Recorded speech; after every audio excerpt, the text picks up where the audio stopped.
ನಮಸ್ಕಾರ. ಸಮಸ್ತ ನಾಡಿನ ವೀಕ್ಷಕ ಬಂಧುಗಳಿಗೆ ಚಂದ್ರಮಾನಿ ಗದ್ಯಪ್ಪದ ಶುಭಾಶಯಗಳು. ಪ್ರಿಯ ವೀಕ್ಷಕರೇ,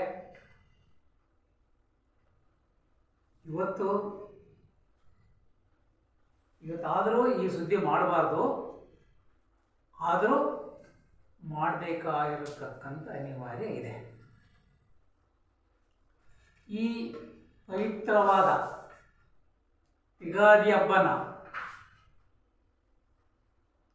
ಕೆಲವರು ಸಂತೋಷ ಸಂಭ್ರಮದಿಂದ ಆಚರಿಸಿದೆ, ಕೆಲವರು ದುಃಖದಲ್ಲಿ ತೊಳಲಾಡ್ತಿದ್ದಾರೆ, ಕೆಲವರು ತಂದೆ ತಾಯಿನ ಕಳ್ಕೊಂಡಿರ್ತಕ್ಕಂಥವ್ರು, ಮಕ್ಕಳನ್ನು ಕಳ್ಕೊಂಡಿದ್ದ ತಂದೆ ತಾಯಿಗಳು ಇವತ್ತು ಯುಗಾದಿ ಹಬ್ಬನ ಅಂಥ ಮನೆಗಳಲ್ಲಿ ಒಂದು ರೀತಿಯಲ್ಲಿ ಶೋಕಮಯವಾಗಿದೆ. ಪ್ರೀತಿಯಿಂದ ಬೆಳೆಸಿದಂಥ ಮಕ್ಕಳು ಅಚಾತುರ್ಯವಾಗಿ ಸಾವನ್ನಪ್ಪಿದರೆ ಎಂಥ ತಂದೆ ತಾಯಿ ಬಂಧು ಬಳಗಕ್ಕೆ ಬಹಳ ದುಃಖ ತರಿಸಿದಂಥ ಬರತಕ್ಕಂಥ ವಾತಾವರಣ ನಿರ್ಮಾಣ ಆಗಿರುತ್ತೆ. ಇವತ್ತು ನೋಡಿ, ಈ ಕಾಮಾಂಧಕರಿಗೆ ಹುಚ್ಚು ನಾಯಿಗೆ ಹೊಡೆದು ಬಿಸಾಕಿದ್ರು ಸಹ ಈ ಕಾಮುಕರ ಅಟ್ಟಹಾಸಕ್ಕೆ ಇನ್ನೂ ಕೂಡ ತಡೆ ಬಂದಿಲ್ಲ. ಹೆಚ್ಚುತ್ತನೇ ಇದೆ ಅತ್ಯಾಚಾರ ಅಂತಕ್ಕಂಥದ್ದು. ಇಂಥ ಕಾಮಾಂಧಕರಿಗೆ ಇವರು ಮಾಡಿದಂಥ ಅತ್ಯಾಚಾರ ಸಾಬೀತಾದರೆ ನಿಜಕ್ಕೂ ಇಂಥವರಿಗೆ ಭೂಮಿ ಮೇಲೆ ಬದುಕಲಿಕ್ಕೆ ಬಿಡಬಾರ್ದು. ಇವರಿಗೆ ನೇಣಗಂಬದ ದಾರಿನೇ ತೋರಿಸ್ಬೇಕು. ಇವತ್ತು ಅಮಾಯಕ ಹೆಣ್ಣು ಮಕ್ಕಳು ಶಾಲೆಗೆ ಹೋಗಲಿಕ್ಕೆ ಭಯ ಪಡ್ತಕ್ಕಂಥ ವಾತಾವರಣವನ್ನು ಸೃಷ್ಟಿ ಮಾಡಿಬಿಟ್ಟಿದ್ದಾರೆ. ಇಂಥವರು ಅಕ್ಕ ತಂಗಿರ ಜೊತೆಯಲ್ಲಿ ಹುಟ್ಟಿದಾರೋ ಇಲ್ಲವೋ ಗೊತ್ತಿಲ್ಲ ಅವರಿಗೆ. ಹೆಣ್ಣು ನಮಗೆ ಜನ್ಮ ಕೊಡ್ತಕ್ಕಂಥವಳು,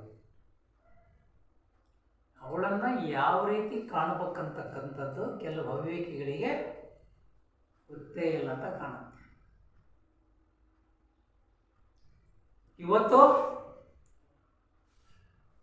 ಒಂದು ಅಮಾಯಕ ಹೆಣ್ಣು ಮಗಳ ಅತ್ಯಾಚಾರದ ಸುದ್ದಿ ದೇಶಾದ್ಯಂತ ವ್ಯಾಪಿಸಿದೆ.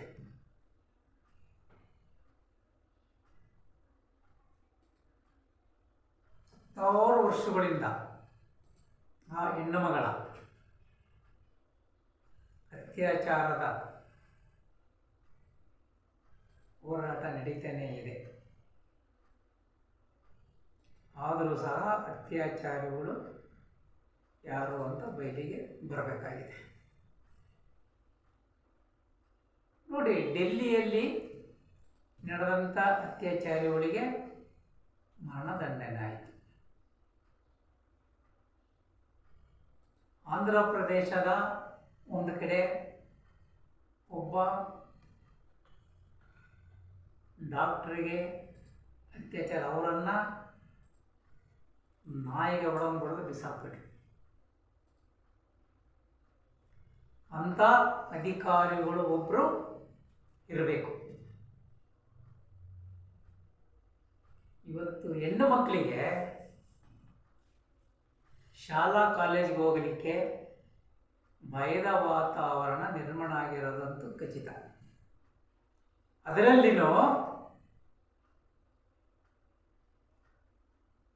ಈ ಕರಾವಳಿ ಪ್ರದೇಶದಲ್ಲಿ ನಾಲ್ಕು ಮನೆಯಲ್ಲಿಗೆ ಒಂದೊಂದು ಊರು ಅಂತ ಕಂಡು ಬರುತ್ತೆ.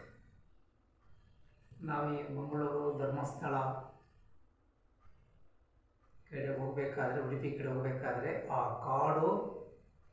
ಕಾಡಿನ ಮಧ್ಯದಲ್ಲಿ ನಿಜಕ್ಕೂ ಅವರು ಜೀವನ ಮಾಡದೇನೆ ಮೆಚ್ಚತಕ್ಕಂಥದ್ದು. ಎರಡೇ ಮನೆ ಆ ದಟ್ಟ ಕಾಡಿನಲ್ಲಿ. ಆ ಎರಡು ಮನೆಯಲ್ಲಿನೇ ವಿದ್ಯಾಭ್ಯಾಸಕ್ಕೆ ಹೋಗ್ತಕ್ಕಂಥ ಮಕ್ಕಳು ಇರ್ತಾರೆ. ಕೆಲವೊಂದು ಕಡೆ ನೋಡಿದರೆ 2 ಮೈಲಿ 3 ಮೈಲಿ ಮುಖ್ಯ ರಸ್ತೆಯಿಂದ ಕಾಡು ಒಳಗಡೆ ಹೋಗ್ಬೇಕು. ಇಂಥ ಹತ್ರ ಹೆಣ್ಣು ಮಕ್ಕಳಿಗೆ ತೊಂದರೆ ಆಗದೆ ಇನ್ನೇನಾಗುತ್ತೆ?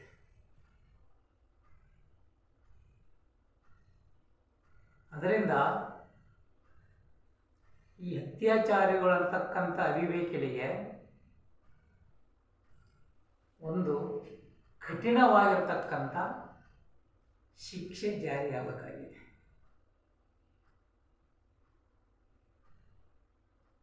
ಇನ್ನು ಮುಂದೆ ಆದ್ರೂ ಹೆಣ್ಣು ಮಕ್ಕಳಿಗೆ ನಿರ್ಭಯವಾಗಿ ಓಡಾಡ್ತಕ್ಕಂಥ ವಾತಾವರಣ ಬರಬೇಕಾಗಿದೆ. ಇನ್ನು ಈ ದೇವಸ್ಥಾನಗಳು ಕೆಲವು ಗೊಂದಲದಲ್ಲಿರೋದ್ರಿಂದ ಅಂತಹ ದೇವಸ್ಥಾನಗಳನ್ನು ಸರ್ಕಾರ ಮುಜರಾ ಇಲಾಖೆಗೆ ಸೇರ್ಪಡೆ ಮಾಡಿಕೊಳ್ಳೋದು ಬಹಳ ಸೂಕ್ತವಾಗಿದೆ. ಇದ್ರ ಬಗ್ಗೆ ಸಹ ಸರ್ಕಾರ ಒಂದು ದೃಢ ನಿರ್ಧಾರ ತಗೋಬೇಕಾಗಿದೆ. ಈ ಕಮಿಟಿ ಹೆಸರಲ್ಲಿ ನಡೀತಕ್ಕಂಥ ದೇವಸ್ಥಾನಗಳಲ್ಲಿ ಬಹಳ ಅವ್ಯವಹಾರ ನಡೀತಾ ಇದೆ. ಒಂದು ಚಿಕ್ಕ ದೇವಸ್ಥಾನದಲ್ಲಿಯೂ ಸಹ ಕಮಿಟಿಯರ ದರ್ಬಾರು ಭಾರಿ ನಡೀತಾ ಇದೆ. ಅದರಿಂದ ದೇವಸ್ಥಾನಗಳು ಮುಜರಾ ಇಲಾಖೆಯ ವಶದಲ್ಲಿದ್ದರೆ ಭಕ್ತಾದಿಗಳಿಗೆ ಕೆಲವೊಂದು ಅನುಕೂಲನೂ ಸಿಗುತ್ತೆ. ನೋಡಿ, ಈ ಕಮಿಟಿ ದೇವಸ್ಥಾನಗಳಲ್ಲಿ ನಾವು ಸಾಕಷ್ಟು ಸತಿ ವರದಿ ಮಾಡಿದ್ದೇವೆ. ಬಟ್ಟೆ ಬಿಚ್ಚಿ ಹೋಗ್ತಕ್ಕಂಥದ್ದು. ಇದರ ಉದ್ದೇಶ ಇವತ್ತಿಗೂ ಕೂಡ ಹೊರಹಾಕಿಲ್ಲ. ಇದರ ರಹಸ್ಯವನ್ನು ಬಟ್ಟೆ ಬಿಡಿಸೋದು ಅಂತೇಳಿ ಇದು ಬಹಳ ಒಂದು ಅಸಹ್ಯಕರತಕ್ಕಂಥ ಪದ್ಧತಿ ಅಂತ ಹೇಳ್ಬೋದು. ಅದರಿಂದ ಇಂಥ ಕ್ಷೇತ್ರಗಳನ್ನು ಸರ್ಕಾರ ಆದಷ್ಟು ಬೇಗ ವಶಪಡಿಸಿಕೊಳ್ಳೋದು ಬಹುಮುಖ್ಯವಾಗಿದೆ. ಸರ್ಕಾರ ಇದರ ಬಗ್ಗೆ ಗಮನ ಹರಿಸ್ತದೋ ಇಲ್ಲವೋ ಅಂತೇಳಿ ಕಾದು ನೋಡಬೇಕಾಗಿದೆ. ಜೈ ಹಿಂದ್, ಜೈ ಕರ್ನಾಟಕ. ವೀಕ್ಷಕರೇ, ನಮ್ಮ ಚಾನಲ್ ನಿಮಗೆ ಇಷ್ಟವಾದಲ್ಲಿ ಲೈಕ್ ಮಾಡಿ, ಸಬ್ಸ್ಕ್ರೈಬ್ ಮಾಡಿ, ಶೇರ್ ಮಾಡಿ. ನಮಸ್ಕಾರ.